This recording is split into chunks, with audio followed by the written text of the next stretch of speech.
اعوذ باللہ من الشیطان الرجیم، بسم اللہ الرحمن الرحیم۔ فاصبر فإن اللہ لا یضیع اجر المحسنین، او کما قال ان اللہ لا یظلم مثقال ذرۃ وإن تک حسنۃ یضاعفها ویؤتی من لدنہ اجرا عظیما، او کما قال تبارک و تعالی من عمل سیئۃ فلا یجزی الا مثلها، صدق اللہ العلی العظیم۔ محترم خواتین و حضرات اور سامعین اکرام، السلام علیکم ورحمۃ اللہ وبرکاتہ۔ آج میں اس وقت پوری امت مسلمہ سے انتہائی بوجھل دل لیکن پر امید دل کے ساتھ حاضر ہوں، اور بالخصوص میں ان افراد سے مخاطب ہوں جنہوں نے اس سال حج کی درخواستیں دی، لیکن آج کے اس مسلم حکمرانوں کی ناعاقبت اندیشی اور مس مینجمنٹ کی وجہ سے ہمارے لاکھوں مسلمان حج کی سعادت سے محروم ہیں۔ لہٰذا اس موقع پہ مجھے اپنے اس مسلم امہ سے کس طرح مخاطب ہونا چاہیے اور مجھے اس سلسلے میں کیا کرنا چاہیے، یقیناً تسلی، صبر و استقامت کی دعوت۔ میں آج اس بات کو محسوس کر سکتا ہوں، آج لاکھوں فرزندان توحید جو کہ حج کا احرام باندھتے تھے، آج کے دن جو کہ منی میں اکٹھا ہوتے تھے، گو کہ اکٹھا ہیں، لوگ اکٹھا ہیں، لیکن لاکھوں افراد اس سعادت سے محروم ہیں۔ یقیناً میں ان کی دل کی کیفیت کو محسوس بھی کر سکتا ہوں اور ان کی دل کی تڑپ کو جان بھی سکتا ہوں، اس لیے کہ انسان ساری زندگی اس قسم کی پلاننگ کرتا ہے اور اپنے جوڑ توڑ کرتا ہے، بیت اللہ حاضر ہونے کی کوشش کرتا ہے، لیکن یہ وبائی مرض نہیں ہے۔ دنیا کے حالات اور واقعات کی نظر میں آپ دیکھیں تو یہ وبائی مرض نہیں ہے، یہ وبائی مرض کوئی رکاوٹ نہیں ہے مسلم امہ کے سامنے۔ 50 مسائل ہیں جس کا حل نکالا جا سکتا اور اس کا بھی حل نکالا جا سکتا تھا، اور مسلمانوں کو، امت مسلمہ کو منی و عرفات کے میدان میں اکٹھا کیا جا سکتا تھا، لیکن بہرحال آج ہمارے لاکھوں فرزندان توحید اس سعادت سے محروم ہیں۔ آج ان سے کیا کہا جائے، آج ان سے کس بات پہ گفتگو کی جائے، آج ان کو کس طریقے سے تسلی دی جائے۔ ان کی ساری زندگی کی خواہش اور ساری زندگی کی پونجی جو انہوں نے جمع کی تھی، موجود ہونے کے باوجود اس سعادت سے محروم ہو گئے۔ تو میں ایسے تمام مسلمانوں کو یقیناً یہ بات کہوں گا کہ وہ اس بات کا خیال رکھیں کہ آپ کی نیکی ضائع نہیں ہے۔ آپ نے جو ارادہ کیا ہے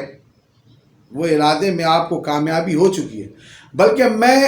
ان تمام حاجی حضرات سے جو اس دفعہ حج کی سعادت سے محروم ہیں یہ بات کہنا چاہوں گا کہ آپ کو مبارک ہو۔ ٹھیک ہے، آپ کے دل کی کیفیت کچھ بھی ہو، لیکن آپ کو مبارک ہو کہ آپ حاجیوں کی صفوں میں شامل ہیں۔ آپ کو مبارک ہو، آپ حاجیوں کی صفوں میں شامل ہیں۔ آپ کا یہ حج اللہ کے حضور قبول ہو چکا ہے، آپ کا یہ حج اللہ کے حضور مقبول ہو چکا ہے، اور جب کہ اس راستے میں جو آپ کو رکاوٹ اور دشواری آئی ہے اس بنا پر تو میں کہتا ہوں یقیناً آپ کا اجر انشاءاللہ تعالیٰ بڑھ رہا ہے۔ تو میں قرآن اور حدیث کی روح سے آپ کو اس بات کی خوشخبری دیتا ہوں کہ اللہ تعالیٰ نے آپ کی اس تکلیف کو جو آپ نے حج کے انتظار میں گزاری اور حج سے محروم رہ گئے، اللہ نے آپ کو اس کا بھی اجر عطا کیا، اور اللہ نے آپ کو آپ کی نیکی کا بھی اجر عطا کیا۔ آپ بہت اچھی طریقے سے واقف ہیں کہ نبی صلی اللہ علیہ وسلم فرمانے کہ انما الاعمال بالنیات، تمہارے عملوں کا دار و مدار تمہاری نیتوں پہ ہے، لہٰذا آپ کی نیت کا آپ کو اجر مل چکا ہے انشاءاللہ تعالی۔ محترم حاجی حضرات، آپ کو مایوس نہیں ہونا چاہیے۔ میں نے کہا میرا دل دکھی ہے لیکن بڑا پر امید ہے۔ اس کی وجہ یہ کہ دل دکھی وہاں نہ جانے کی وجہ، وہاں کی برکات و فیوز کو نہ سمیٹنے کی وجہ، لیکن امید اس بات کی کہ عمل کا دار و مدار تمہاری نیتوں سے ہے، لہذا اللہ کا مجھ سے اور آپ سے وعدہ ہے جو میں نے ابھی آپ کو چند آیتیں مختلف صورتوں سے بیان کی ہیں۔ سب سے پہلے میں نے آپ کے سامنے سورہ ہود کی ایک آیت رکھی جو کہ ترتیب کے لحاظ سے قرآن پاک کی 11ویں صورت ہے اور 115 آیت ہے۔ اس آیت کا ترجمہ یہ ہے کہ آپ صبر کرتے رہیے، یقیناً اللہ تعالیٰ نیکی کرنے والے کے اجر کو ضائع نہیں کرتا، آپ صبر کرتے رہیے۔ اس بات کا پورا یقین ہونا چاہیے کہ اللہ نے آپ کی نیتوں کو قبول کر لیا ہے اور آپ کے نامہ اعمال میں اس حج کو ڈال دیا ہے، چونکہ اللہ قرآن میں فرما رہا ہے کہ آپ کا صبر کرنا، اور صبر کیا ہے؟ آپ نے جو مشقت اٹھائی ہے، آپ نے جو دشواریاں اٹھائی ہیں، آپ نے جو تکلیف جھیلی ہے اللہ کی راہ میں حاضر ہونے کے لیے، جو اپنے پیٹ کو کاٹا ہے، اپنے مال و متاع سے پیسے جوڑ کر جمع کیے ہیں اور اس جگہ کی سعادت جانے کے لیے اور اس کی سعادت حاصل کرنے کے لیے۔ اور تکلیف یہ کہ جب آپ منتخب ہو گئے، آپ خوشی کے ایک بہت بڑے پہاڑ آپ نے اپنے اوپر محسوس کیا اور خوشیاں ہی خوشیاں آپ کو ملی، لیکن یقیناً اس وقت آپ کو دکھ بھی ہوا جب آپ کو یہ پتہ چلا کہ آپ کا یہ حج اس سال نہیں ہو رہا ہے۔ لہٰذا آپ کے اس دکھ کے لیے میں یہ کہوں گا کہ اللہ کے نبی صلی اللہ علیہ وسلم نے فرمایا کہ مومن کو اگر کانٹا بھی چبھے تو یہ اس کی گناہوں کا کفارہ ہے۔ آپ کو جو تکلیف پہنچی ہے انشاءاللہ تعالی یہ آپ کی گناہوں کا کفارہ ہے۔ اور پھر اللہ فرما رہا ہے کہ آپ صبر کرتے رہیے، یقیناً اللہ نیکی کرنے والے کے اجر کو ضائع نہیں کرتا۔ آپ نے نیکی کی ہے، آپ نے اللہ کی راہ میں حاضر ہونے کی کوشش کی ہے، اپنی طرف سے پورے اپنے ذرائع کو بروئے کار لایا ہے، آپ کی یہ نیکی ضائع نہیں ہونے والی انشاءاللہ تعالی۔ تو لہٰذا اس کے بعد کی جو آیت میں نے آپ کے سامنے تلاوت کی جو کہ سورہ نساء کی ہے، اور ترتیب کے لحاظ سے سورہ نساء قرآن پاک کی 34 صورت ہے اور 40ویں آیت ہے، جس میں اللہ فرما رہا ہے کہ ان اللہ لا یظلم مثقال ذرۃ، بے شک اللہ تعالیٰ ایک ذرہ برابر ظلم نہیں کرتا، اور اگر نیکی ہو تو اسے دگنی کر دیتا ہے اور خاص اپنے پاس سے بڑا اجر و ثواب عطا فرماتا ہے۔ سورہ نساء آیت 40، اللہ فرما رہا ہے تمہاری نیکی کو اللہ دگنی کر دیتا ہے۔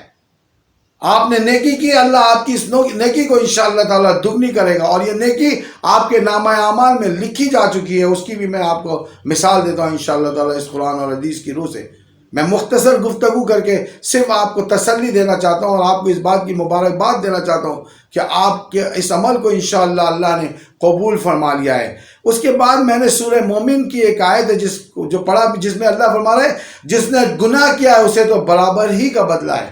جو گناہ کر رہا اس کو اس کے برابر کا بدلہ ہے۔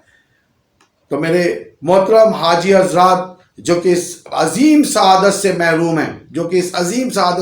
ہیں، آپ کو صبر و استقامت کا مظاہرہ کرنا، اللہ کے حضور رونا ہے، گر گرانا ہے۔ انشاءاللہ تعالی آپ ان حاجیوں کے ساتھ ہیں جو اس وقت منی اور مزدلفہ میں اکٹھا ہو رہے ہیں، انشاءاللہ تعالی آپ ان حاجیوں کے ساتھ ہیں۔ اللہ آپ کو عظیم برکتیں اور نعمتیں اور آپ کے حج کا یہ اثر اور حج کی اس فضیلت سے آپ کو انشاءاللہ تعالیٰ فیضیاب کرنے والا ہے۔ اس کی برکت سے آپ انشاءاللہ تعالیٰ مالا مال ہونے والے ہیں۔ آپ وہاں پہ موجود نہیں ہیں، آپ کا دل موجود ہے، آپ کا ذہن موجود ہے،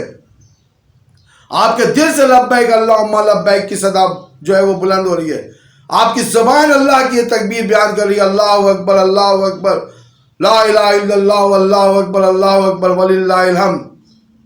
تو لہٰذا آپ کو اس بات کی مبارک ہو کہ اللہ نے فرمایا ہے، جیسے میں نے ایک اور آیت آپ کے سامنے تلاوت تو نہیں کی ہے لیکن میں آپ کو اس کا ترجمہ بتا دوں، سورہ شورى ہے، جس کا ترجمہ یہ کہ جو شخص کوئی نیکی کرے ہم اس کے لیے اس کی نیکی میں اور نیکیاں بڑھا دیں گے، بے شک اللہ تعالیٰ بہت بخشنے والا بڑا قدردان ہے۔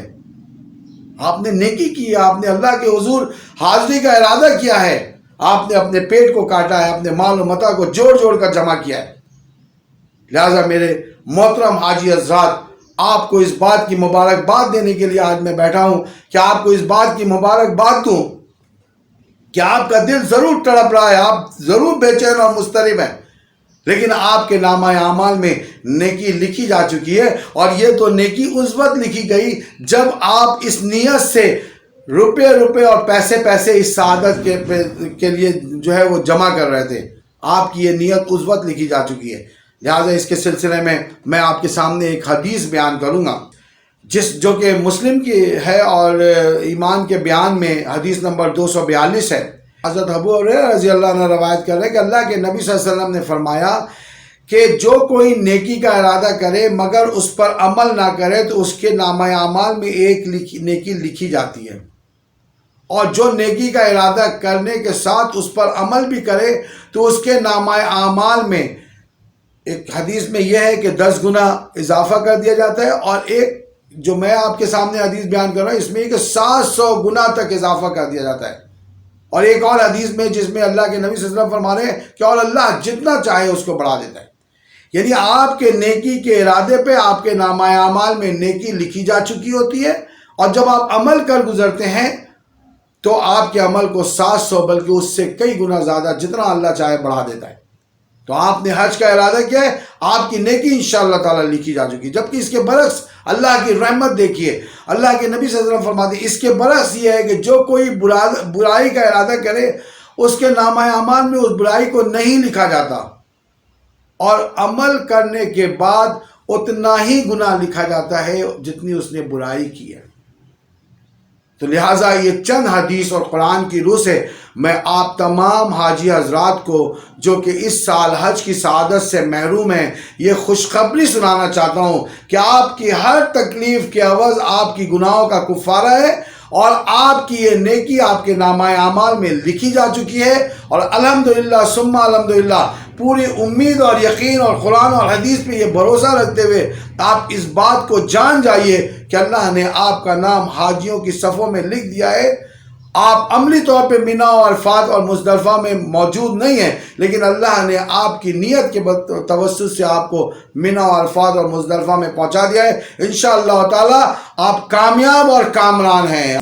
جن لوگوں نے اس راہ میں قدغن لگائی ہے ان کے لیے بھی دعا کیجئے کہ اللہ تعالیٰ ان کے حال پر رحم فرمائے۔ ہم تمام امت مسلمہ کو ایک جان، ایک طاقت اور ایک دل عطا فرما دے، اور اس قرآن اور حدیث اور اللہ کے نبی صلی اللہ علیہ وسلم کی اطاعت و فرما برداری اور اللہ کی اطاعت و فرما برداری کے آگے سر و سجود ہونے کی توفیق عطا فرما دے اور سجدہ ریز ہونے کی توفیق عطا فرما دے۔ میں پھر آپ کو قرآن اور حدیث کی روح سے یہ تسلی دیتا ہوں کہ انشاءاللہ تعالی آپ کی یہ نیکی آپ کے نامہ اعمال میں لکھی جا چکی ہے۔ آپ کو جب کبھی اللہ نے موقع دیا ہے انشاءاللہ زندگی میں تو آپ ضرور اور ضرور